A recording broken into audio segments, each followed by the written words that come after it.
Vamos falar um pouco de educação financeira aí, que é a maior bandeira aí, né? De que você traz de conteúdo. Você acha que a gente deveria ter as premissas já sendo trabalhadas na educação básica aqui no país? Eu acho que ajudaria, com certeza. Mas aí tem que ver também como é que vai ser essa aula, pô. Porque muitas vezes o professor não tem condição de dar aula, ele teria que ser treinado antes. Se a gente for pegar dentro do país, e tá saindo um monte de manchete agora, a gente tá batendo alguns dos níveis mais altos de endividamento da nossa história, né? Dentro do Plano Real, por exemplo. Sim. Então 70% das famílias estão endividadas. Então é muito mais fácil o professor também precisar de aula. Sim. Do que só o aluno. O buraco é bem mais embaixo. Mas seria muito bom se a gente já tivesse alguma base, pelo menos para, sabe, ver um orçamento doméstico, entender princípios mesmo. Ó, se você ganha tanto, você tem que dar um jeito de não gastar mais do que você ganha. Então seria uma gestão que é aquilo que a dona de casa faz, né? A dona de casa que ela entende pelo menos um pouquinho de dinheiro, né? Uhum. Porque hoje, infelizmente, o comum é você ter dívida. Mas a gente está confundindo o que virou comum como se fosse o normal. E não é normal. O normal seria as pessoas gastarem menos do que elas ganham e fazerem poupança para começar a investir esse dinheiro. Só que até um ponto que a gente volta para a inflação. A gente vê como a inflação obriga as pessoas a aprenderem de finanças. Porque se a gente tivesse uma inflação inexistente, o dinheiro não perdesse valor com o tempo, o pessoal podia poupar dinheiro em lata de biscoito. Agora, se a pessoa faz isso hoje, 10 anos depois, esse dinheiro, por mais que ela tenha poupado, ela tenha aberto mão de consumir no presente para ter mais no futuro, tá valendo menos. Deixou na poupança também. Não, e é impressionante como a inflação no país coloca uma bola de ferro no pé de quem é assalariado ganha menos no país, né? Porque proporcionalmente o impacto na renda é absurdamente grande, né? Agora, como você fala de educação financeira, você acha que entender de dinheiro no Brasil ainda, você acha que é um tabu para o brasileiro? O brasileiro tem crenças muito negativas quanto ao dinheiro e destinadas até contra os alvos errados. Uhum. Porque, até novamente citando esse mesmo exemplo que você deu da inflação afetar mais o mais pobre. Quantas vezes não vimos sair na mídia aí que na pandemia os ricos ficaram mais ricos e os pobres ficaram mais pobres? O pessoal fala, isso é um absurdo, né? Uhum. Tá, então vamos pegar o exemplo da inflação. Inflação, a gente pode entender, para a escola austríaca é a consequência, mas para algumas outras é simplesmente o que ela é, como uma alta generalizada dos preços. Tudo subindo de preço. É o pão subindo de preço, é o feijão, é a gasolina, são os imóveis, são os ativos financeiros. Então, uma alta generalizada.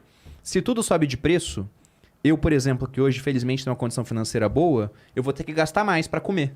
Só que o que eu gasto com comida é 5% do que eu ganho no mês. Quase tudo eu vou investir. Aí quando eu invisto, o terreno que eu comprei está valendo mais. A criptomoeda que eu comprei está valendo mais em reais, porque o real vale menos agora. As ações estão valendo mais no geral. Fundo imobiliário está valendo mais também. Por mais que tenha tido uma queda, tende a retornar com o tempo, né? Porque as empresas têm um poder de remarcação de preços. A Ambev chega e fala, a cerveja era 2, agora é 2,50. Ela vai e consegue fazer isso, né? Porque ela tem uma boa parte do mercado. Então veja que, embora eu seja afetado pela inflação, eu fico mais rico, porque quase tudo que eu tenho está valendo mais também. E como eu gasto muito pouco para consumir e tenho muito patrimônio, eu fico mais rico por conta da inflação. A classe média gasta mais e tem menos patrimônio. Então ela fica meio protegida ali, né? Embora sofra. Porque tem um patrimônio. Exatamente, o patrimônio sobe de preço. Agora o pobre não tem patrimônio, e tudo que ele ganha, ele vai consumir no mercado. Só que no mercado o preço das coisas aumentou 20%. E o custo do dinheiro, né? Dívida. Pois é, e a dívida, quando vem a inflação, depois vai aumentar juros, a dívida sobe. E tem o cara que, por não entender de finanças, o que ele fez no passado? Ele queria comprar a casa dele. Ele viu que os juros baixaram. Ele falou, vou financiar. Só que na hora de financiar, ele tinha lá, você vai pagar 7%, ou você pode ter uma taxinha de 6,8% mais uma correçãozinha, ou você pode pagar 3% mais IPCA. Aí o cara pensou, nossa, 3%. O que é o IPCA? IPCA é a inflação, mas tá baixinha. A inflação tá em 4%. Ele pensa, essa é a melhor.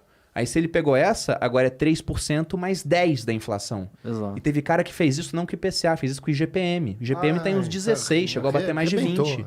Arrebentou o cara, porque ele não entende do dinheiro. E quando ele arrebenta o cara, ele pensa, se inflação é aumento de preço, quem que aumenta preço? É o comerciante, não é? Então ele fica bravo com um cara que, na verdade, vai resolver o problema. Porque quanto mais gente produzindo, é mais oferta de bens e serviços. Quanto mais oferta, menor tende a ser os preços, pô. Pela competição vai ficando menor. Mais fácil ele vender, né? O ativo, às vezes, fazer dinheiro, né? E o pessoal não vê que a inflação afeta também até a percepção das pessoas, que elas veem assim, alguém fala, vamos privatizar alguma coisa, ou deixa as empresas aéreas venderem a bagagem à parte, que vai ficar mais barata a passagem. Aí passa 3 anos, o cara fala, ficou mais caro. É lógico, a inflação vai deixar tudo mais caro. Não vai ficar mais barato. A inflação vai fazer os preços aumentarem, pô. Na verdade, o seu dissídio vai ser, teoricamente, reajustado também, ou com azar você não vai ter reajuste, você vai ficar mais pobre indiretamente. Você pensa que vai ficar a mesma coisa, mas não vai, né? E é engraçado, cara, esse negócio da educação financeira, porque a gente está falando primeiro simplesmente da gestão financeira de um cara deixar de ser deficitário para ser superavitário. Começa por aí, né? Você acabou de falar de inflação, não é claro na cabeça das pessoas ter dimensão do valor do dinheiro, porque falta muito, muito mais. As pessoas não têm o básico.